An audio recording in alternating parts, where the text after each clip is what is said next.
하나님 말씀은 사도행전 2장 22절.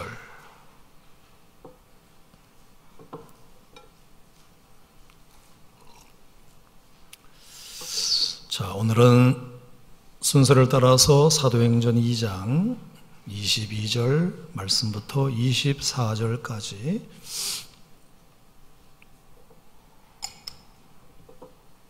사도행전 2장 22절부터 24절. 자, 오늘도 이 계시의 말씀을 통해서 말씀을 읽는 가운데서도 여러분에게 큰 은혜가 되시기를 바랍니다. 자, 22절 시작. 이스라엘 사람들아, 이 말을 들으라. 너희도 아는 바와 같이 하나님께서 나사렛 예수로 큰 권능과 기사와 표적을 너희 가운데서 베푸사 너희 앞에서 그를 정은하셨느니라. 그가 하나님께서 정하신 뜻과 미리 하신 대로 내준 바 되었거늘 너희가 법 없는 자들의 손을 빌려 못 박아 죽였으나 하나님께서 그를 사망의 고통에서 풀어 살리셨으니 이는 그가 사망에 매여 있을 수 없었습니다. 아멘. 자, 오늘도 역시 성령으로 충만한 베드로의 설교를 우리 좀 더 살펴보는 것으로 이 시간을 좀 보내보도록 하겠습니다. 자, 계속해서 여러분이 느끼시겠지만 확실히 이 베드로는 옛날 베드로에 비해서 분명히 달라진 것으로 보입니다. 오늘 본문의 베드로 역시 옛날의 그 베드로가 아닙니다. 옛날의 베드로는 아니랬습니다. 그런데 오늘 본문의 베드로는 옛날 우리에게 보여주었던 마태복음, 마가복음, 누가복음, 요한복음, 사복음서에서 예수님의 제자로 따라다닐 때 보여주었던 그 태도와는 사뭇 다른 모습을 오늘 베드로는 우리에게 보여주고 있습니다. 바로 이 옛날이라 함은 성령 받기 전을 말합니다. 오늘 본문은 성령을 받은 후에 베드로고 그 옛날이라 함은 베드로가 성령을 받기 전을 의미합니다. 자, 성령을 받기 전에 베드로의 모습은 어땠지요? 그는 여전히 예수님의 제자였습니다. 예수님의 수제자였습니다. 성령을 받기 전에도 3년이나 예수님을 따라다녔고 3년이나 예수님과 같이 있었습니다. 성령을 받기 전에도 수많은 설교를 예수님으로부터 들었고 성령을 받기 전에도 수많은 기적을 보았습니다. 가나 혼인잔치에서 물로 포도주를 만드는 것도 보았습니다. 왕의 신하의 아들을 고치는 것도 보았습니다. 베데스다 연못가에 38년 된 병자를 고치시는 것도 보았습니다. 오병이어의 기적을 행하시는 것도 보았습니다. 나사로를 죽은 자 가운데서 살리시는 것도 보았습니다. 심지어 자신의 장모의 열병을 예수님께서 고쳐주시는 것도 보았습니다. 안전뱅이를 고치시고 눈먼 자를 고치시고 귀신 들린 자를 고치시고 말 못하는 자를 고치시고 들리지 않는 자를 고치시고 소경을 고치시고 죽은 자를 살리시는 것을 직접 보았습니다. 뿐만 아니라 성령을 받기 전에도 자신도 예수님의 기적을 직접 체험했습니다. 예수님께서 물 위로 걸어오시는 것을 보고 예수님, 나도 물 위로 걷게 해주세요. 그렇게 했을 때 예수님의 안내를 받아 그가 몇 발짝 물 위를 걸어보는 기적도 성령을 받기 전에 경험했습니다. 뿐만 아니라 그는 성령을 받기 전에도 예수님을 향하여 멋진 고백을 했던 사람입니다.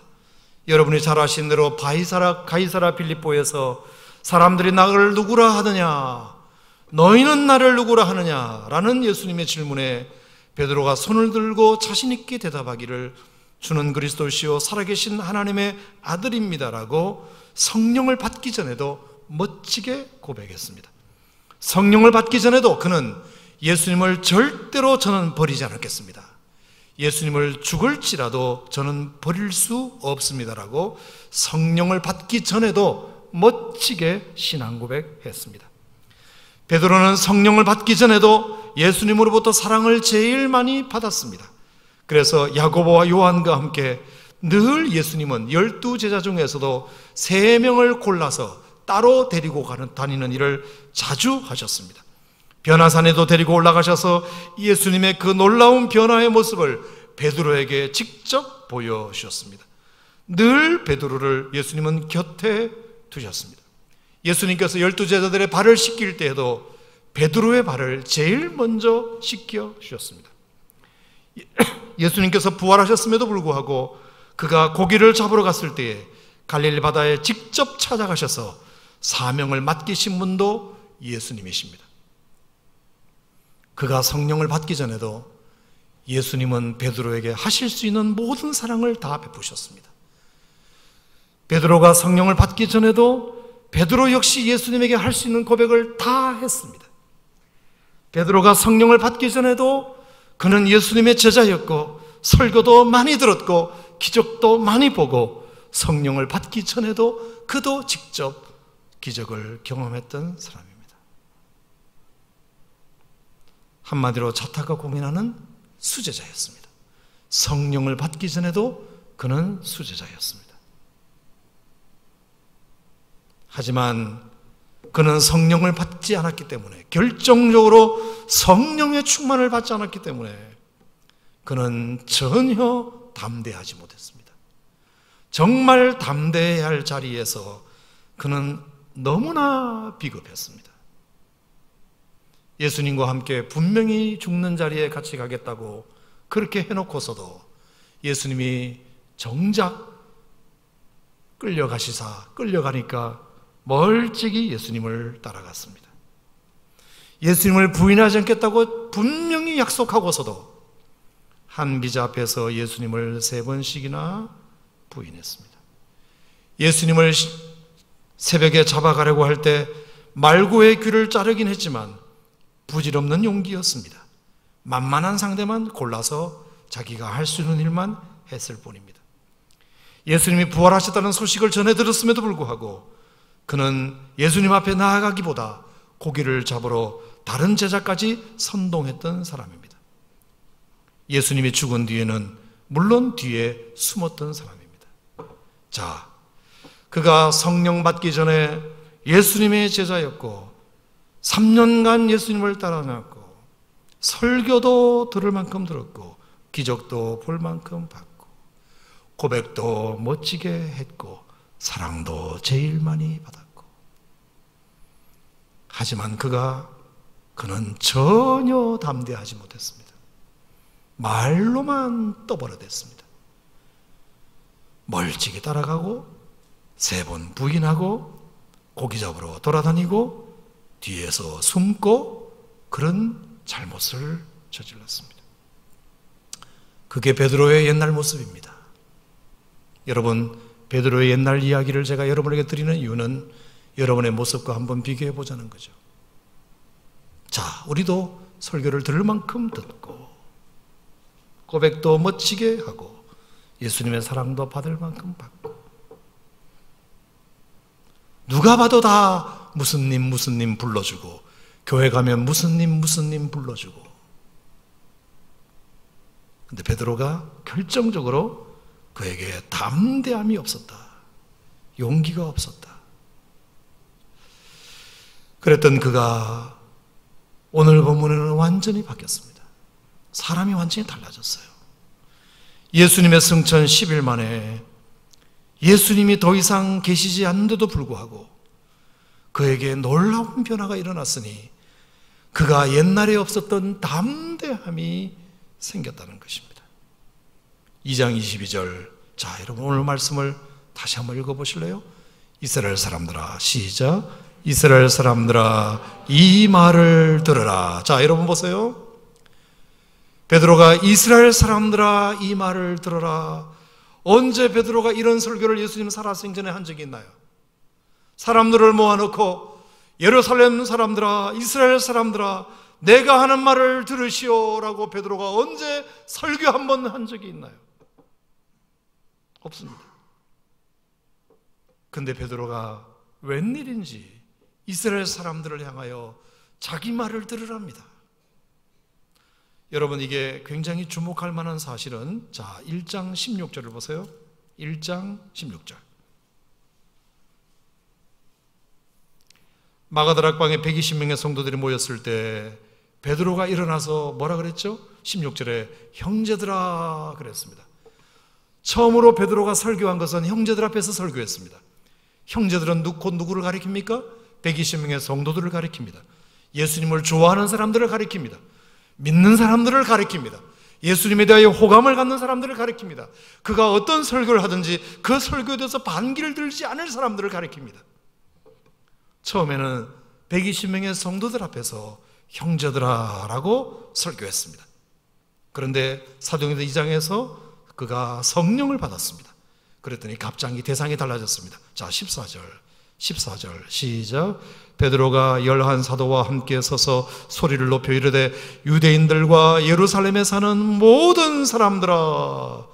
자, 1장 15절에서는 형제들아, 우리 믿는 사람들에게만, 이렇게 교회 안에 모여있는 사람들 앞에서만, 내 설교에 아멘 해주는 사람들 앞에서만 형제들아 라고 설교했습니다.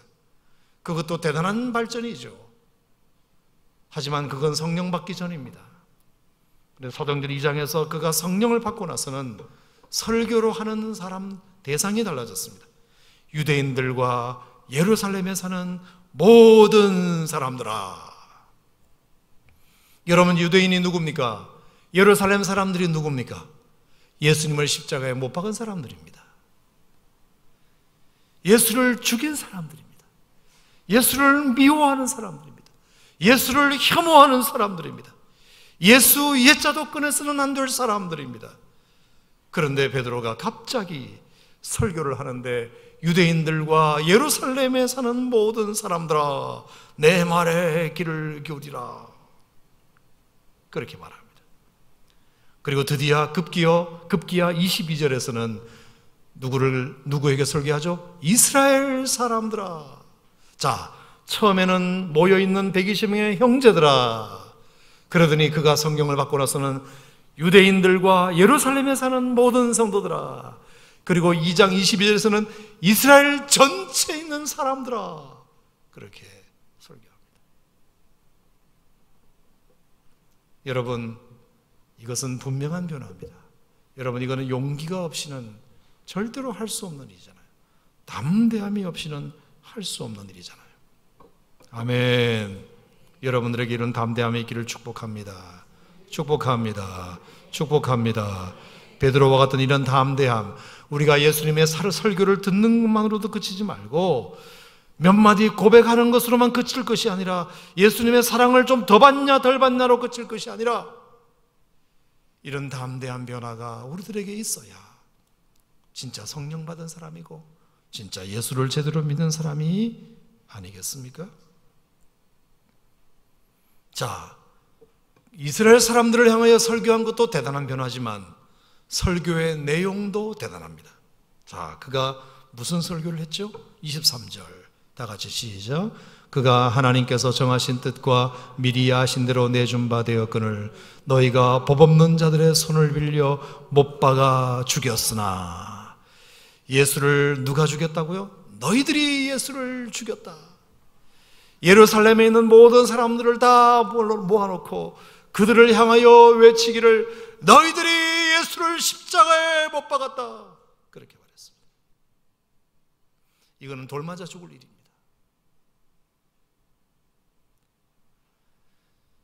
교회 안에 있는 성도들을 모아놓고 당신들의 예수를 십자가에 못 박았지 않느냐라고 설교하면 찔림을 받습니다.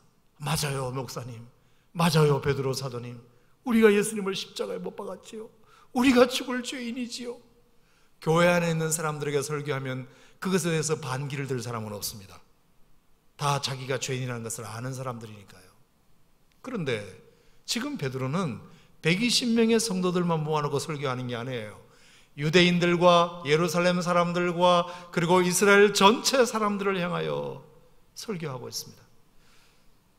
자기가 죄인이라는 생각을 전혀 하지 않고 있는 사람들에게 너희들이 예수를 십자가에 못 박았다, 그렇게 말합니다. 그것도 법도 없는 자들의 손을 빌려. 이 말은 법 없는 자들에게 놀아나, 이런 뜻입니다.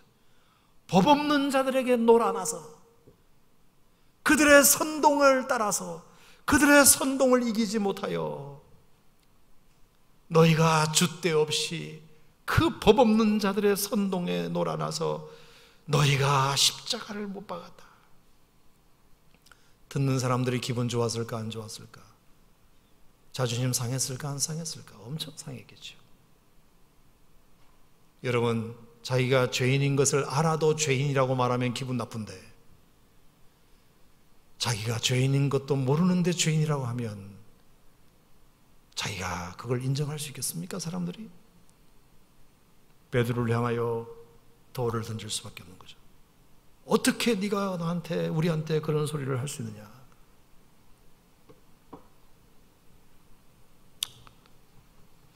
여러분, 베드로는 참 담대해졌습니다. 옛날의 베드로가 아니에요. 형제들에게만 설교를 하던 사람이 갑자기 유대인들과 예루살렘 사람들과 이스라엘 사람들을 향하여 설교하는 것도 대단한 데다가 자기들이 전혀 죄인이라고 생각도 안 하고 있는 사람들에게 너희가 예수를 죽였다, 그렇게 말하고 있으니 믿는 사람도 그런 얘기를 들으면 꿈찔하는데 안 믿는 사람들이 그런 얘기를 들으면 얼마나 부담스러웠겠습니까? 이 불편한 진실을 말하는 데 있어서 누가 좋아하겠습니까? 그래도 담대하게 그걸 전하는 거죠. 여러분, 제가 한번 짚고 넘어가겠습니다. 여러분, 설교를 어떻게 생각하세요? 강단에서 여러분들은 어떤 메시지를 듣고 싶으세요? 주일날 여러분들이 교회에 오셔서 김종훈 목사의 어떤 설교를 듣고 싶으세요? 두 가지 중에 하나 선택하시면 좋겠어요. 하나는 달콤한 설교, 입 빨린 설교, 아주 쏙쏙 잘 들어오는 설교, 무난히 받아들일 수 있는 설교, 나를 위로해주고 나를 격려해주고 나를 지지해주는 설교. 그런 설교를 안 좋아하실 분은 아무도 없어요. 나를 위로해주는 것을 안 좋아할 사람이 누가 있나요? 나 잘한다고 격려해주는 사람, 나를 지지해주는 그런 말을 해주는 사람을 누가 안 좋아하나요? 하지만 또 다른 설교 패턴이 있어요. 찌르는 설교, 푹푹 찌르는 설교, 쿡쿡 찌르는 설교. 아주 가슴이 아프고 막 얼굴이 불그락해지고 어떻게 숨고 싶고, 목사님이 도대체 왜 저러나, 왜 나들으라고 저렇게 계속 찌르나. 그런 설교가 있잖아요. 어떤 설교를 여러분들은 원하세요? 원하는 대로 제가 할게요. 저는 뭐든지 할 수 있으니까요. 하지만 여러분, 저는 최근에 어떤 집사님의 간증문을 통해서 참 그 집사님이 고맙게 생각됐던 분이 있어요. 저에 대한 고마움을 표현하는데 뭐 여러 가지 고마움 중에 목사님이 주일마다 우리를 찔러주셔서 너무 고맙대요. 자기가 어느 사회, 어느 공동체, 누구로부터 이런 찔림을 받겠네요. 일주일 살면서 나의 치부를 드러내고 나의 부끄러움을 공개하고 나의 잘못한 것을 지적해주고 말씀으로 깨우쳐주고, 누가 그걸 해주겠냐, 누가. 그런데 목사님이 콕콕 찔러주셔서 자기는 그게 너무 감사하대요. 저는 그 말씀, 야, 이렇게도 고백하시는 성도님들이 있구나. 그래서 제가 참 위로가 됐어요. 용기를 얻었어요. 용기를. 제가 12년 동안 군목을 하면서 지금도 기억나는 분이 한 분 계세요. 유난히 그분이 기억이 남아요. 지금 이제 강원도 동해에서 별 2개를 달고 이제 3대 사령관을 하고 계신 집사님이세요. 안수 집사님인데, 그분이 평택에서 제가 목회할 때, 그분이 이제 목회하고 신앙생활하고 다른 데로 이제 정건을 가시면서 목사님 평택에서 목사님 밑에서 신앙생활하는 동안 참 자기가 많이 성장했대요. 목사님 말씀을 통해서. 아, 그러세요 집사님? 고맙습니다.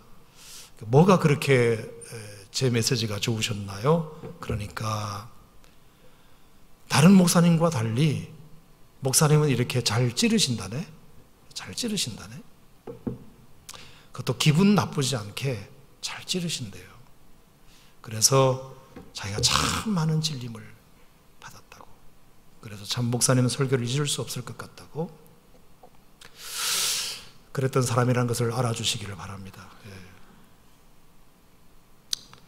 자, 우리가 하나님의 말씀을 받을 때, 물론 하나님의 말씀은 우리에게 위로가 되고 소망이 되고 내가 힘들 때 지지가 되고 격려가 되는 것, 그건 당연한 거예요. 당연한 거예요. 하나님 말씀만큼 위로가 되는 게 어디 있어요? 하나님 말씀만큼 우리에게 소망이 되는 것이 어디 있어요? 하지만 하나님 말씀의 기능은 꼭 그것만은 아니잖아요. 하나님의 말씀은 살았고 운동력이 있어 좌우의 날선 어떤 검보다도 예리하여 우리의 관절과 골수를 찔러 쪼개기까지 한다 그러셨어요.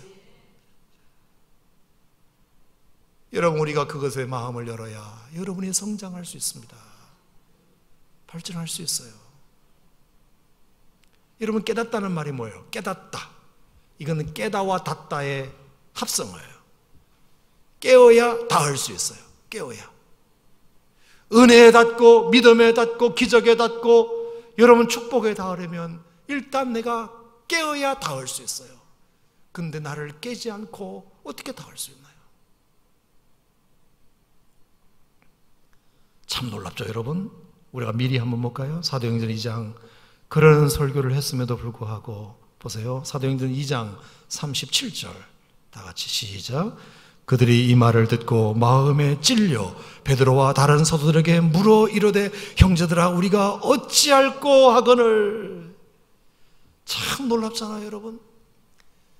그 유대인들과 그 예루살렘 사람들과 그 이스라엘 사람들이, 예수를 죽인 사람들이 너희들이 예수를 죽였다고 직접적으로 콕 찌르는데 그들이 예수를 향하여 돌을 든 것이 아니라 마음에 찔려 베드로와 사도들에게 물어 이르되 형제들아 우리가 어찌할꼬.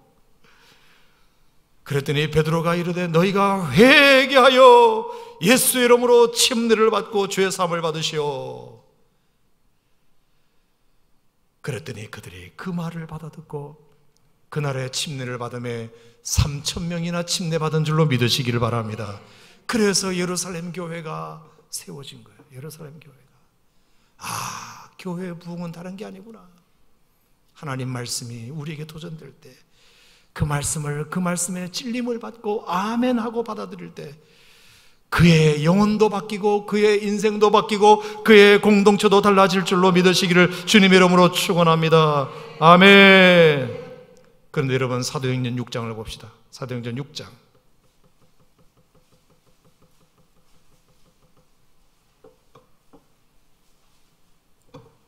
사도행전 7장입니다. 7장, 죄송합니다. 사도행전 7장 54절.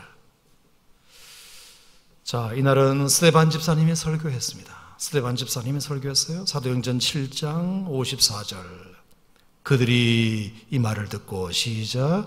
그들이 이 말을 듣고 마음에 찔려. 자, 여기도 마음에 찔렸다는 말이 나오네요. 사도행전 2장에서도 마음에 찔렸다는 말이 나오고 사도행전 7장에도 마음이 찔렸다는 말이 나와요. 사도행전 2장에는 베드로의 설교, 사도행전 7장은 스데반의 설교였어요. 그런데 여기까지는 똑같았는데 그 다음이 달라요. 자, 마음에 찔려. 그 다음 뭐라 그랬죠? 그를 향하여 뭐 했다? 이를 갈거늘.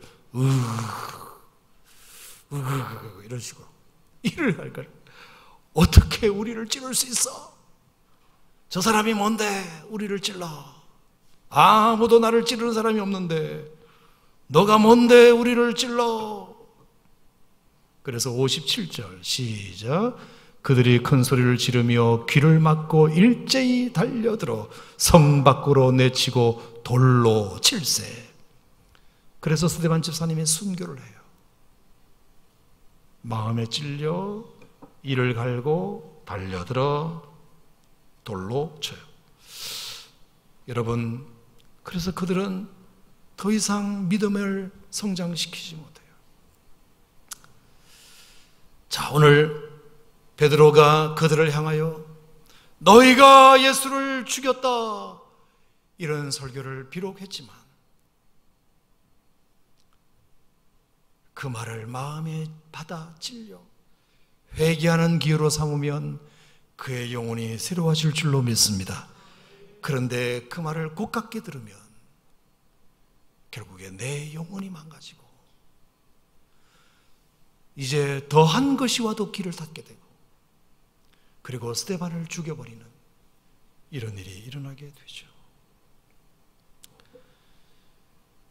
그럼에도 불구하고 참 베드로는 그렇게 담대하게 복음을 전했다는 것이 저에게 참 많이 도전이 되었어요. 자, 두 번째, 베드로가 담대했던 것에 대한 증거 중에 하나는 그 예수가 살아났다는 거예요. 자, 24절, 사도행전 2장 24절로 돌아와가지고 사도행전 2장 24절 시작. 하나님께서 그를 사망의 고통에서 풀어 살리셨으니 이는 그가 사망에 매여 있을 수 없었습니다. 아멘. 너희가 예수를 죽였으나 하나님이 그를 다시 살리셨다. 예수는 부활하셨다.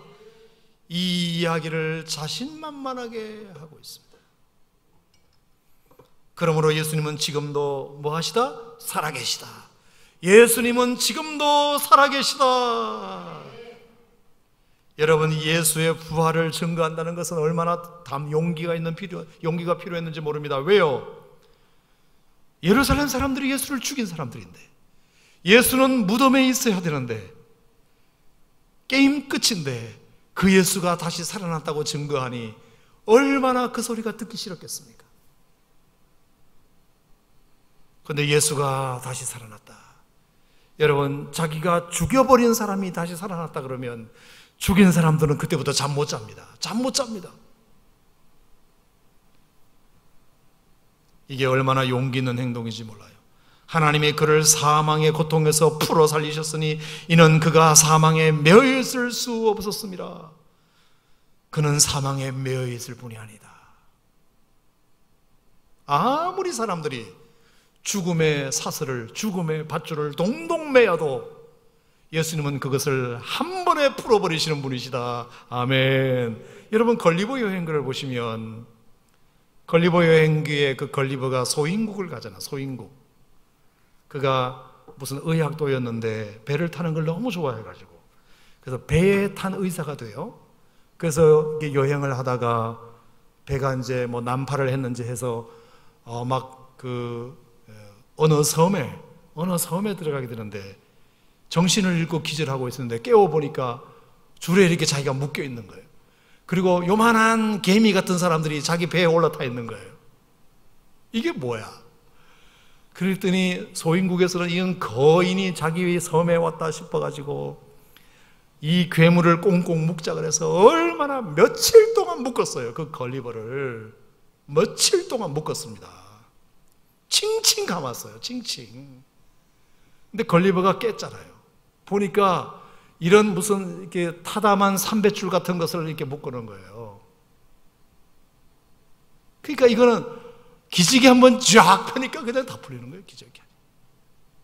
사망에 매여 있을 수 없었습니다. 아멘. 여러분, 소인국의 소인이 아무리 걸리버를 묶어도 걸리버에게는 그거는 아주 간지러운 것밖에 안 되는 거예요. 여러분, 예수님도 마찬가지입니다. 예수님이 이 세상이 마귀가 예수님을 죽음의 사슬에 묶어두어도 예수님은 걸리버보다 더 크신 분이시기 때문에 아멘. 하나님은 그 걸리버보다도 더 위대하신 분이시기 때문에 그런 고통의 사슬에서 다 풀어버리는 것입니다. 사랑하는 성도 여러분, 믿으시기를 바랍니다. 여러분들을 걱정의 사슬로 얽어매고 있고 질병의 사슬로 얽어매고 있고 저주의 사슬로 얽어매고 이것을지라도 예수 부활의 능력을 믿는 사람들에게는 더 이상 여러분들도 매여 있을 수 없었습니다. 고통에서 풀어주실 것이라 믿습니다. 사망에 매여 있을 수 없었습니다. 여러분의 사슬을 주님이 끊어주실 줄로 믿습니다.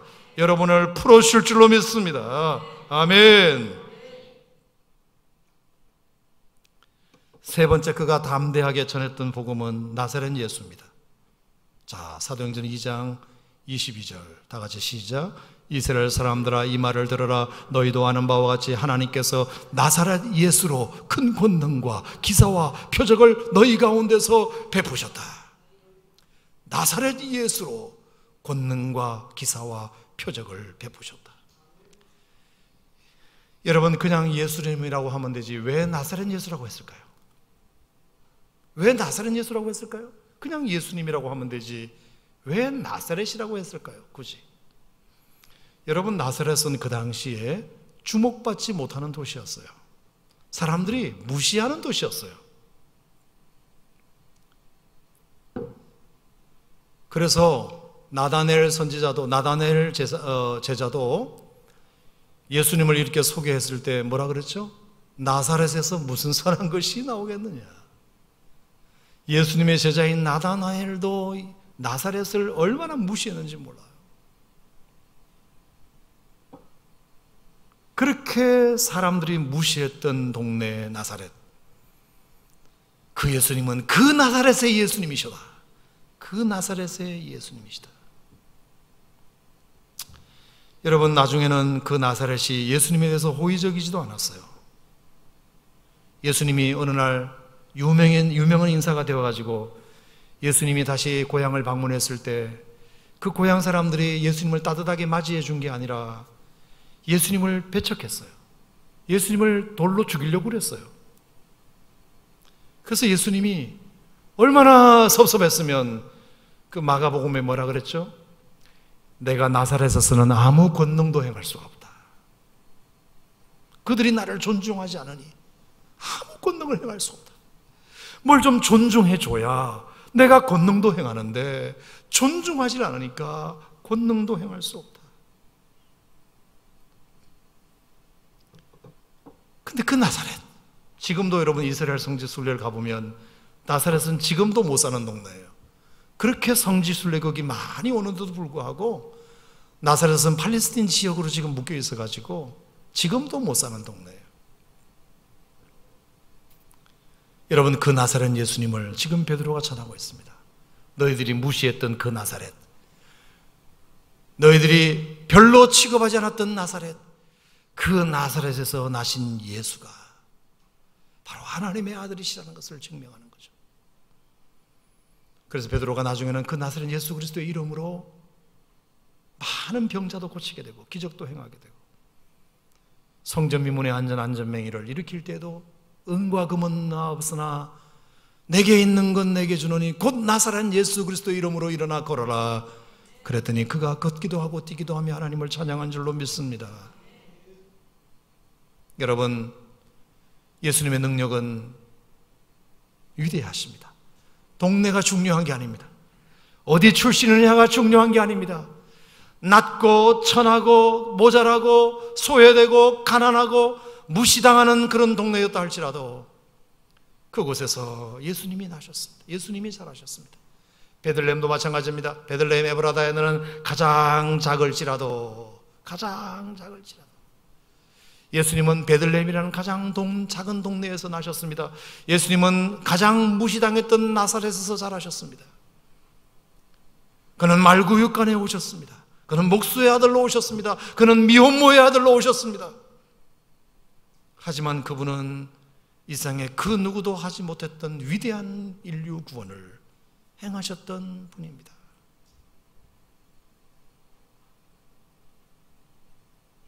여러분, 하나님의 능력은 좋은 직업을 가진 사람, 정치적으로 유명한 사람, 많이 배운 사람, 그리고 높은 사람, 많이 가진 사람으로부터 시작되지 않습니다. 어리석은 자를 택하여 지혜로운 자를 부끄럽게 하시고 낮은 자를 들어 높은 자들을 부끄럽게 하시고 약한 자들을 들어 강한 자를 부끄럽게 하시는, 무능한 자를 들어 유능한 자를 부끄럽게 하시는 그런 하나님의 능력이 복음의 능력인 줄로 믿으시기 바랍니다. 그래서 복음은 모든 자의 복음입니다. 모든 자의 복음. 그래서 복음은 가난한 사람들의 복음입니다. 없는 자들의 것입니다. 가난한 사람들의 것입니다. 약한 사람들의 것입니다. 복음은 없는 자의 희망입니다. 낮은 자의 희망입니다. 가난한 자들의 희망입니다. 복음은 그래서 가난한 자들을 부하게 하시고 눈먼 자를 눈뜨게 하시고 보지 못하는 자를 보게 하시고 포로된 자를 자유케 하시는 그 능력이 복음의 능력인 줄로 믿으시기 바랍니다. 어떻게 베드로가 그렇게 될 수 있었을까요? 오늘의 결론, 역시 그가 성령을 경험했기 때문입니다. 3년을 예수님 따라다녀도 성령을 받지 못했을 때는 예수님의 사랑은 받았을지 몰라도, 예수님의 수제자 소리는 들었을지 몰라도, 예수님의 설교는 엄청 들었을지 몰라도, 예수님의 기적을 엄청 들었을지는 몰라도 이런 담대함이 없었습니다. 근데 그가 성령을 받고 나서 완전히 바뀌었습니다. 용기가 충만해졌습니다. 담대해졌습니다. 여러분, 사람이 담대할 때가 언제죠? 언제 담대해져요? 확실한 것을 붙잡았을 때 사람이 담대해집니다. 내가 확실한 것을 보았거나 확실히 들었거나 확실히 경험했거나 확실한 것을 붙잡은 사람은 마음속에 담대함이 생깁니다. 근데 확신이 없는 사람은 담대해질 수가 없습니다. 근데 내 마음에 확신이 분명하면 뜯어말려도 담대해집니다. 담대해집니다. 총에 칼이 들어와도 담대해집니다. 그게 확신이죠. 확신이죠. 여러분, 성령은 우리들에게 확신을 줍니다. 확신을 줍니다. 그러니까 보세요. 베드로는 믿어지지 않았던 것도 이제 믿어지고, 예수님이 그렇게 부활하신 모습을 보여주었음에도 불구하고 아직도 긴가민가 했던 베드로였습니다. 그런데 그가 성령을 받고 나니까 예수님의 부활이 확실히 믿어지고, 확실히 믿어지고, 예수님이 그렇게 했던 그때 그 말씀이 다 맞는 말씀이었구나. 그때는 그냥 건성건성으로 귀퉁으로 듣던 그 말씀이 성령을 받고 나니까 옛날에 예수님이 하셨던 그 말씀이 새록새록 다 생각이 나면서, 맞아, 그때 그 말씀이 진리였어, 그때 그 말씀이 진리였어, 그때 그 말씀이 진리였어. 여러분, 성령을 받은 사람은요, 무슨 말씀이든지 다 믿어져요. 다 믿어져요. 다 믿어져요. 그래서 우리가 다음 주에 보겠지만 25절부터 다윗이 옛날에 했던 그 말씀도 다 이제서야 믿어지는 거예요. 아, 다윗이 했던 그 말이 이 말이었구나. 다윗이 했던 이 말이 이 말이었구나. 성령을 받으니까 모든 게 다 믿어지는 거죠. 무슨 말씀을 하셔도 믿어지고. 여러분도 가끔 없는 믿음을 달라고 하나님 앞에 간구할 때가 있으시잖아요. 여러분, 믿음을 달라고 구하는 것은 참 좋은 일이에요. 하지만 그보다 더 믿음은 달라고 하기 전에 우리가 더 중요한 것이 있어요. 우리가 성령으로 충만하면, 성령을 제대로 받으면 믿음은 저절로 생겨요. 저절로 생겨요. 베드로가 우리에게 그것을 경험시켜 주는 거죠. 두 번째, 그가 성령을 받으니까 완전히 변했어요. 완전히 변했어요. 완전히 사람이 달라졌어요. 완전히 새로운 사람이 되었어요. 성령의 능력은 뭐든지 다 바꿔요.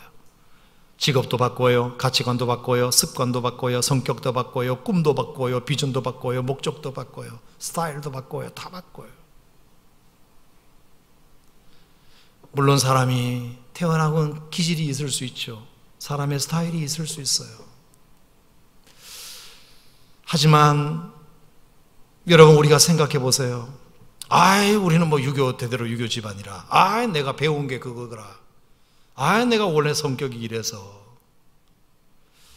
그것을 마치 자랑스럽게 여기는 것은 잘못이에요. 여러분, 성령님이 임하시면 하나님이 바꾸지 못할 것은 아무것도 없어요. 누구든지 그리스도 안에 있으면 새로운 피조물이라. 이전 것은 지나갔으니 보라, 새 것이 되었도다. 하나님이 못 바꾸실 게 뭐가 있습니까? 운명도 바꾸십니다. 성격도 바꾸십니다. 가치관도 바꾸십니다. 꿈도 바꾸십니다. 비전도 바꾸십니다. 스타일도 바꾸십니다. 다 바꾸십니다. 성령을 받으면 다 바뀝니다. 브리스길라와 아굴라가 직업을 그대로 유지하고 있었지만 돈 버는 것이 아니라 인생의 목적이 바뀌어서 사도 바울을 돕는 사람으로 우리가 헌신하겠다. 인생의 목적이 바뀌었습니다. 누가가 돈 많이 버는 의사였지만 바울을 만남으로 말미암아 인생의 목적이 바뀌었습니다. 삭개오가 돈 많이 많은 세리장이었지만 예수님을 뽕나무 위에서 만남으로 말미암아, 그리고 예수님을 그 집에 모심으로 말미암아 가치관이 달라졌습니다. 완전히 달라졌습니다. 예수님 만난 사람 치고 안 바뀐 사람이 누가 있나요? 우리 말고 누가 있나요? 예수님 만난 사람 치고 안 바뀐 사람이 우리 말고 누가 있나요? 아무도 없어요. 그러면 뭔가 지금 문제가 있는 거죠. 우리 안에 있는 거죠. 여전히 내 스타일을 고집하고, 여전히 가치관이 달라지지 않고, 어린 시절 핑계대고, 부모 핑계대고, 내가 하는 일 핑계대고, 나 핑계일 뿐이에요. 성령을 제대로 받으면 다 바꿀 수 있어요. 다 바꿀 수 있어요. 왜? 성령님은 우리의 주인이시니까. 주인이면 다 바꿀 수 있는 줄로 믿으시기 바랍니다. 주인은 다 바꿀 수 있어요. 아파트 101호의 주인이 바뀌면 그 집의 구조가 다 바뀌게 되어 있어요. 다. 도배장판을 다 새로 하게 되어 있어요. 소파의 위치가 바뀌어요. 가구가 다 바뀌어요. 주인이 바뀌면 다 바뀌게 되어 있어요. 주인이 안 바뀌니까 하나도 안 바뀌는 거예요. 예수를 믿어도 하나도 바뀌지 않는 거예요.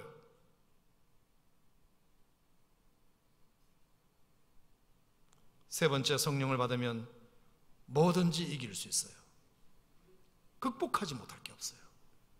성령을 제대로 받으면 극복하지 못할 것이 없어요. 따라합시다. 성령을 받으면 극복하지 못할 것이 없다. 믿으시면 아멘. 어떤 적 앞에서도 두려움이 없어요. 그 무엇 앞에서도 담대해요. 왜? 예수님이 나의 대장이시니까. 그분이 나를 이기셨으니까. 그분이 나와 함께 하시니까. 어떤 환경 속에서도 담대함이 있죠. 두려움이 없어요. 겁날 것이 없어요.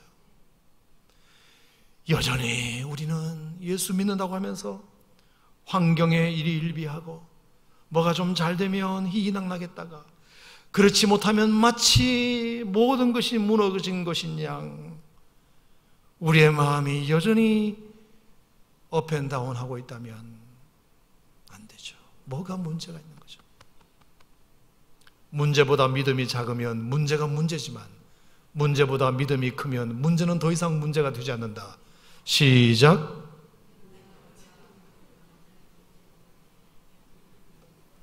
그런 것도 하나 제대로 못 외워가지고, 문제보다 믿음이 작으면 문제가 여전히 문제지만, 문제보다 믿음이 크면 문제는 더 이상 문제가 되지 않을 줄로 믿습니다. 뭐든지 이길 수 있어요. 뭐든지 이길 수 있어요. 제가 지난주에 제 어린 시절 얘기를 잠깐 했습니다만, 어린 시절 생각하니까 참 순수했잖아요. 여러 가지 이렇게 생각들이 나요. 오늘도 이렇게 그 생각이 났어요.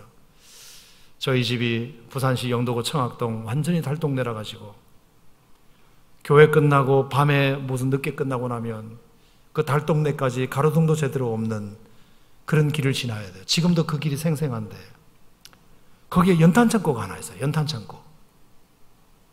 그 연탄창고가 아주 무서웠어요. 아주 무서웠어요. 바람이 불면 지나갈 때 삐그덕거리는 소리가 나요. 이렇게 삐그덕거리는 소리. 연탄창고 안에 사람이 없잖아요. 유난히 크게 무서웠어요. 그래서 한 번 그 비 오는 날 그걸 딱 경험하고 나니까, 이제는 이게 밤에 가는 게 딱 무서운 거예요. 뭐가 확 문 열고 나오지 않을까, 이런 생각도 들고.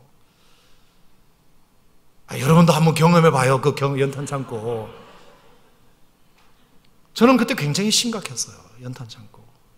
꼭 집을 가려면 그 길을 거쳐야 돼요. 그래서 내가 어린 마음에, 초등학교 6학년 정도 됐겠죠. 어린 마음에 저녁에 성가 연습을 늦게 끝나고 나서, 하여간 그날은 어떤 마음이었는지, 그날도 늦게 끝나서 마음속에, 아마 지휘자 선생님이 참 좋은 선생님이었어요. 그때 백합성가대. 그래서 이렇게 노래를 부르는데, 너희들이 혹시 이렇게 어려움을 당하거나 뭐 이렇게 무서운 일을 만나거나 뭐 헤쳐나가지 못할 일이 있으면 찬송을 부르라래. 찬송을. 찬송을 부르면 이길 수 있대. 그래서 그 말씀을 그대로 믿고 이렇게 지나가는데 딱 이제 연탄창고 앞을 지나가게 된 거죠. 그래서 그날 연습했던 그 노래가 생각이 나고 선생님 말씀이 생각나가지고 한 100m 전부터, 저 연탄창고가 보이는 100m 전부터 찬송을 냅다 부르면서 걸어마 나 살려라 하고 지나가는데 참, 이게 찬송을 부르니까 내 마음이 든든해지고 별거 아니었구만 하는 생각이 마음속에 들었어요. 여러분, 성령 충만하시면 담대한 줄로 믿습니다. 아멘. 제가 초등학교 2학년 때 경북 청도군 각부면 오살리 210번지에 외가댁에 살았을 때 한 번은 장닭이 그렇게 무서웠어요. 장닭이 한번 쪼여보셨나요? 어우, 정말 무서워요. 그리고 걔들은 몰려다녀요. 항상 떼지어 몰려다녀요. 그래서 내가 한번 그렇게 당하니까 장닭들이 나만 보면 잡아먹으려고 그래요. 항상 우리 할머니 집 앞에, 대문 앞에 진을 치고 있어요. 내가 나오기만을 기다리는 거죠. 근데 어느 날 우리 삼촌하고 할머니하고 그리고 이모들하고 다 밭일하러 나가셨어요. 나 혼자 집에 있었어요. 어떻게 된 게? 근데 앰프에서 방송이 들렸어요. 오산댁이요, 전화 왔습니다 하고 이제 전화, 그 이장님 댁에 이제 전화기가 있잖아요. 그러면 이제 그 전화를 받으러 가야 되잖아요. 근데 할머니하고 외삼촌하고 이모하고 없고 나 혼자만 있는데 우리 집에 전화가 왔다는 거예요. 그러면 그 반장, 이름 까먹었다. 그 반장이 이장 집이었거든요. 거기 이제 내가 전화 받으러 가야 되는 거야, 전화 받으러. 근데 그 당시만 해도 전화 받는 게 이게 얼마나 재밌는 일인지 몰랐어요, 전화 받는 게. 그 전화를 통해서 나오는 그 아가씨 목소리를 이렇게 들으면 굉장히 좋잖아요, 이게. 신기했잖아요. 여러분, 이게 지금 이 박사 시절 얘기하는 게 아니라 불과 몇십 년 전 얘기를 하는 겁니다. 전화는 받으러 가야 되지. 집에 식구는 아무도 없지. 그래서 제가 그 대문 앞에 장닭이 있다는 생각을 전혀 하지 못한 채 그냥 대문을 콱 박차고 뛰어나갔어요. 그랬더니 얘들이 놀래가지고, 저 자식이 원래 저런 자식이 아닌데 오늘 왜 이렇게 대문을 박차고 나오나. 얘들이 깜짝 놀란 거예요. 장닭이 놀란 거예요, 오히려 나한테. 나는 얼떨결에 전화 받으러 나갔고 장닭들이 소스라치게 도망가는 모습을 보면서 나중에 제가 깨달았던 거죠. 결국은 내 문제였구나. 내가 무서워하니까 쟤들이 덤벼드는구나. 내가 담대하게 나가니까 쟤들이 도망가는구나. 제가 그걸 깨달았어요. 여러분, 우리가 성령으로 충만하면 마귀가 다 7길로 도망갈 줄로 믿습니다. 그게 성령 충만의 증거예요. 뭐든지 이길 수 있어요. 담대할 수 있어요. 뭐든지 믿어져요. 그리고 뭐든지 바꿀 수 있어요. 여러분, 이 담대함이, 베드로의 담대함이 여러분도 부러우시다면 오늘 이 밤에 기도할 때 성령으로 충만하게 해 주시옵소서. 하나님, 성령의 기름 부음을 주시옵소서. 나를 성령으로 인쳐 주시옵소서. 그렇게 하나님 앞에 기도하고 돌아가는 이 밤이 되기를 축복합니다. 기도하겠습니다. 은혜로우신 하나님 아버지, 감사합니다.